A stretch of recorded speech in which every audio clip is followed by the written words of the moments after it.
ಮತ್ತೆ ನಿಖಿಲ್ ಕುಮಾರಸ್ವಾಮಿ ಸೋಲು ಪ್ರಸ್ತಾಪಿಸಿದಂತ H D. Kumaraswamy Mandya JDS ಸಮಾವೇಶದಲ್ಲಿ ಎಚ್.ಡಿ.ಕೆ ಭಾವುಕರಾಗಿದ್ದಾರೆ.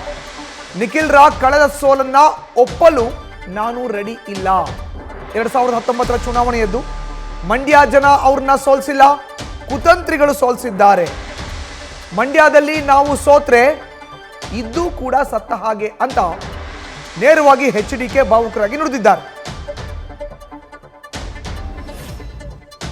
ಚುನಾವಣೆಯಲ್ಲೂ ಸಹ ಹಲವಾರು ಸಮಸ್ಯೆಗಳ ನಡುವೆ ನೀವು ಈ ಪಕ್ಷ ಉಳಿಸಿರ್ತಕ್ಕಂಥದ್ದನ್ನು ನೋಡಿದ್ದೇನೆ. ನಾನು ಮೊನ್ನೆ ಹಾಸನದ ಸಭೆಯಲ್ಲಿ ಒಂದು ಮಾತು ಹೇಳಿದೆ. ನಿಖಿಲ್ ಕುಮಾರಸ್ವಾಮಿ ಕಳೆದ ಚುನಾವಣೆಯಲ್ಲಿ ಎಂದೂ ಅವನ ಸೋಲನ್ನು ನಾನು ಒಪ್ಪಲಿಕ್ಕೆ ತಯಾರಾಗಿಲ್ಲ.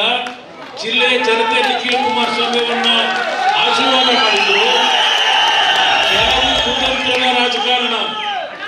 ಕೆಲವು ಕುತಂತ್ರದ ರಾಜಕಾರಣದಿಂದ ಅವತ್ತು ನಿಖಿಲ್ ಚುನಾವಣೆ ಸೋತಿದ್ದಾನೆ ಹೊರತು ಜಿಲ್ಲೆಯ ಜನತೆ ನಿಖಿಲ್ನ ಸೋಲಿಸಿಲ್ಲ ಅನ್ನೋದನ್ನ ಮೊನ್ನೆ ಹಾಸನದಲ್ಲೂ ಮಾತನಾಡಿದ್ದೇನೆ. ನಾನು ಅಲ್ಲಿ ಹೇಳಿದ್ದೇನೆ, ಇಲ್ಲಿ ಆದಂತ ಕುತಂತ್ರದ ರಾಜಕಾರಣದಿಂದ ನನ್ನ ಮನೆಗೆ ಆದಂತ ಒಂದು ಸೋಲು ಅನ್ನೋದೇನಿದೆ ಅಲ್ಲಿ ಆಗಬಾರದು ಅಂತ ಏನು ಹೇಳಿ ಬಂದಿದ್ದೇನೆ. ಈ ಚುನಾವಣೆ ನನ್ನ ಜೀವನದಲ್ಲಿ ಒಂದು ಮಾತು ಹೇಳ್ತೇನೆ, ಮಂಡ್ಯ ಜಿಲ್ಲೆಯನ್ನ ನಾವೇನಾದ್ರೂ ಈ ಪಾರ್ಲಿಮೆಂಟ್ ಚುನಾವಣೆಯಲ್ಲಿ ಕಳ್ಕೊಂಡ್ರೆ ನಾವು ಇದ್ದು ಸತ್ತಾಗಿ ಅಂತಕ್ಕಂಥದ್ದು ನನಗೆ ಗೊತ್ತಿದೆ. ನಾನು ಕೊನೆಯ ಹಂತದಲ್ಲಿ ನನ್ನಲ್ಲಿರ್ತಕ್ಕಂಥ ಎಲ್ಲ ವಿಷಯಗಳನ್ನ ನಿಮ್ಮ ಮುಂದೆ ನಾನೇನು ವಿಷಯಗಳನ್ನು ಪ್ರಸ್ತಾಪ ಮಾಡಬೇಕಾಗಿದೆ, ಹಲವಾರು ವಿಷಯಗಳನ್ನು ಪ್ರಸ್ತಾಪ ಮಾಡಬೇಕಾಗಿದೆ.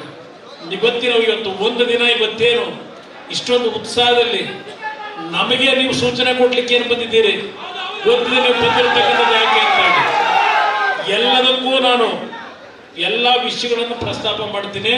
ನಿಮಗೆ ನಿರಾಸೆ ನಾನು ಮಾಡ್ಲಿಕ್ಕೆ ತಯಾರಾಗಿಲ್ಲ.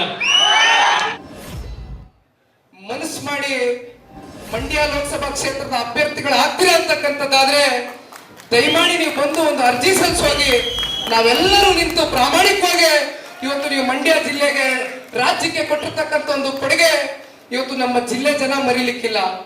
ನಮ್ಮನ್ನ ಕಾಪಾಡ್ತಾರೆ, ನಮಗೆ ವಿಶ್ವಾಸ ಇದೆ. ಬಂದು ಒಂದು ಅರ್ಜಿ ಸಲ್ಲಿಸಿ ಅಂತಕ್ಕಂಥ ಮನವಿ ಮಾಡಿದೆ. ಆದ್ರೆ ದೇವೇಗೌಡರು ಸಾಹೇಬರು ಒಂದು ಮಾತು ಹೇಳಿದ್ರು, ನೋಡಪ್ಪ ಇವತ್ತು ನನಗೆ 91 ವಯಸ್ಸು, ಅವರು ರಾಜ್ಯಸಭೆಗೂ ಕೂಡ ಹೋಗ್ಬೇಕು ಅಂತಕ್ಕಂಥ ಭಾವನೆ ಇರಲಿಲ್ಲ. ಅವ್ರು ಯಾವತ್ತಿಗೂ ಕೂಡ ಚುನಾವಣೆಯಲ್ಲಿ ನಿಂತು ನೇರವಾಗಿ ಚುನಾವಣೆಯಲ್ಲಿ ಮತವನ್ನ ಪಡೆದು ನಿಮ್ಮ ಆಶೀರ್ವಾದ ಪಡೆದು ಇವತ್ತು ದೇಶದಲ್ಲಿ ರಾಜ್ಯದಲ್ಲಿ ಉನ್ನತ ಸ್ಥಾನಕ್ಕೆ ತಲುಪಿರ್ತಕ್ಕಂಥ ಒಂದು ವ್ಯಕ್ತಿ. ರಾಜ್ಯಸಭೆಗೆ ನೀವು ಹೋಗಲೇಬೇಕು. ನೀವು ಹೋಗಿ ರಾಜ್ಯದ ಪರವಾಗಿ ಇವತ್ತು ನೀರಾವರಿಯ ಪರವಾಗಿ, ಕಾವೇರಿಯ ಪರವಾಗಿ, ನಮ್ಮ ನಾಡಿನ ನೆಲ ಜಲ ಭಾಷೆಯ ಪರವಾಗಿ ಇವತ್ತು ನಿಂತು ನೀವು ಹೋರಾಟವನ್ನ ಮಾಡಬೇಕು. ದಯಮಾಡಿ ನೀವು ರಾಜ್ಯಸಭೆಗೆ ಹೋಗ್ಲೇಬೇಕು, ಒಪ್ಕೊಳ್ಳೇಬೇಕು ಅಂತಕ್ಕಂಥದ್ದು ಪಕ್ಷದ ಎಲ್ಲ ಮುಖಂಡರುಗಳು ಅವ್ರಿಗೆ ಹೇಳದಂತ ಸಂದರ್ಭದಲ್ಲಿ ಅವ್ರಿಗೆ ತಲೆಬಾಗಿ ಇವತ್ತು ರಾಜ್ಯಸಭೆಗೆ ಹೋಗಿರ್ತಕ್ಕಂಥದ್ದು. 91 ವಯಸ್ಸು. ನ್ಯೂಸ್ ಫಸ್ಟ್ ನಿರ್ಭೀತಿಯಿಂದ ನಿಮ್ಮ ಪರವಾಗಿ.